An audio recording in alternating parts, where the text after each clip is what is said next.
ഫറൂഖ്, ഇത് പേരാമ്പ്രയിൽ കോൺഗ്രസ് നടത്തിയത് ഒരു ഷോ ആണ് എന്നുള്ളതാണ് CPM-ന്റെ ആരോപണം. ദേശാഭിമാനി ഇന്ന് എഡിറ്റോറിയൽ എഴുതുകയും ചെയ്തിട്ടുണ്ട് ആ നിലയ്ക്ക്. നിങ്ങൾക്ക് എന്താണ് അതിൽ പറയാനുള്ളത് ഫറൂഖ്? അതെ, കേൾക്കാമല്ലേ? കേൾക്കാം. ഇവിടെ ശ്രീ ഷാഫി പറമ്പിൽ എന്ന് പറയുന്ന ജനകീയനായ ഒരു യുവ നേതാവിനെ ഇന്നും ഇന്നലെയും തുടങ്ങിയതല്ല CPM വേട്ടയാടാൻ അല്ലെങ്കിൽ ആക്രമിക്കാൻ. ഷാഫി പറമ്പിൽ പാലക്കാട് MLA ആയി നിൽക്കുന്ന സമയത്ത് തന്നെ പാർലമെന്റിൽ വടകര പാർലമെന്റ് കോൺസ്റ്റിറ്റ്യൻസിയിൽ മത്സരിക്കാൻ പോയ ഉടൻ തന്നെ അദ്ദേഹത്തെ വർഗീയവാദിയായി ആദ്യം ചിത്രീകരിക്കുന്നു. രണ്ടാമത് ഒരു കാഫിർ സ്ക്രീൻഷോട്ട് കൊണ്ടുവരുന്നു, ഷാഫി ഉണ്ടാക്കിയതെന്ന് പറയുന്നു. പിന്നീട് ആ കഥ നമ്മൾ പുറത്തു വരുന്നത് നമ്മൾ കണ്ടു, CPM-ന്റെ ആളുകൾ. പിന്നീട് വടകര തെരഞ്ഞെടുപ്പിൽ വടകര ഇപ്പോൾ കഴിഞ്ഞ കുറച്ച് ദിവസങ്ങൾക്ക് മുമ്പ് അദ്ദേഹത്തെ ആക്രമിക്കാൻ വേണ്ടി DYFI-ക്കാർ വരുന്നു. അസഭ്യ വർഷമായിരുന്നു അവരിൽ നിന്നുണ്ടായത്. പിന്നെ ഒരു DYFI-യുടെ ഒരു നേതാവുണ്ട്, അദ്ദേഹം പറഞ്ഞു ഒരു പൊളിറ്റിക്കൽ പോയ്സനാണ് ഷാഫി എന്ന് പറഞ്ഞു. ഷാഫി പറമ്പിലെ ഇവർക്ക് ഭയമാണ്. ഷാഫി പറമ്പിൽ ഇന്ന് കേരളത്തിലെ യുവാക്കൾക്കിടയിൽ ഏറ്റവും സ്വാധീനമുള്ള ഒരു യുവജന നേതാവായി വളർന്നു വരുന്നു എന്നുള്ളത് തന്നെയാണ് ഇവരുടെ പ്രശ്നം.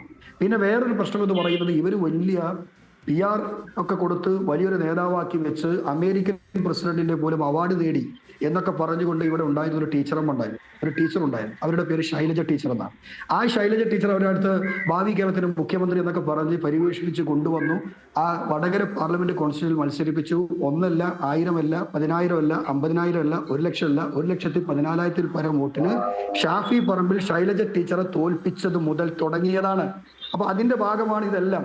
ഏതായാലും ഷാഫി പറമ്പിലിനെ ഒന്നും ഇവർക്കൊന്നും ചെയ്യാൻ കഴിയില്ല എന്ന് ഞാൻ അവരോട് വിനീതമായി പറയാനുള്ളത്. ഇപ്പോ ഇവിടെ നടന്ന സംഭവം, ഇവിടെ നേരത്തെ ശ്രീ ഷാൻഡി കൂടെ സൂചിപ്പിച്ച ഓരോ കാര്യങ്ങൾ. ഇവിടെ ആദ്യം എന്താണ് പോലീസ് എന്താണ് പറഞ്ഞത്? ശ്രീ ഷാഫി പറമ്പിലിനെ ഞങ്ങൾ ഒന്നും ചെയ്തിട്ടില്ല. അതേ SP പറയുന്നു ഞങ്ങളിലുള്ള ഒരാൾ അടിച്ചിട്ടുണ്ട്. അപ്പോൾ ഇവരുടെ ആദ്യത്തെ ഇതുപോലത്തെ ഈ പ്രസ്താവന ഇപ്പോൾ ഇവർക്ക് പറയാനുള്ളത് ഞങ്ങൾക്ക് അറിയണം. അത് കഴിഞ്ഞ് പിന്നീടുണ്ടായ ഓരോ സംഭവങ്ങൾ നമ്മൾ കണ്ടതാണ്. ഇവിടെ സനോജ് പറഞ്ഞ DYFI-യുടെ സംസ്ഥാന സെക്രട്ടറി ആരോ ഉണ്ട്, അദ്ദേഹം പറഞ്ഞു ഷോ ആണ് ഷാഫി നടത്തിയതെന്ന്. എന്നാൽ ഈ റൂറൽ SP പറഞ്ഞത് താങ്കൾ അംഗീകരിക്കുന്നുണ്ടോ? വസീഫ് പറഞ്ഞത് ഫോറൻസിക് ലാബിലേക്ക് വിടണം ഷാഫി പറമ്പിന്റെ മൂക്ക് എന്ന് പറഞ്ഞു അപമാനിക്കുകയുണ്ടായി.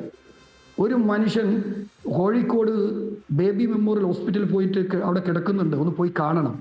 എന്നിട്ട് ഇതിനൊക്കെ മീശ വടിക്കാതെയും താടി വടിക്കാതെയും എങ്ങനെയാണ് ഓപ്പറേഷൻ നടത്തുന്നത് എന്ന് 2025 21-ാം നൂറ്റാണ്ട് 2025 ജീവിക്കുന്ന ഈ കാലത്തെ ചില കമ്മ്യൂണിസ്റ്റ് നേതാക്കന്മാർ വന്നിട്ട് പറയാണ് മീശ വടിക്കാതെയും താടി എടുക്കാതെയും മുടിയെടുക്കാതെയും മൂക്ക് മുറിക്കാതെയൊക്കെ എങ്ങനെയാണ് ഓപ്പറേഷൻ ചെയ്തതെന്ന് ചോദിക്കുമ്പോൾ ജോസഫ് എന്ന് പറയുന്നവരുടെ എറണാകുളം പാർലമെന്റ് സ്ഥാനാർത്ഥി ഉണ്ടായിരുന്നല്ലോ, അദ്ദേഹത്തോട് ചോദിച്ചാൽ മതി ഇതിനൊക്കെ കഴിയുമോ എന്ന്.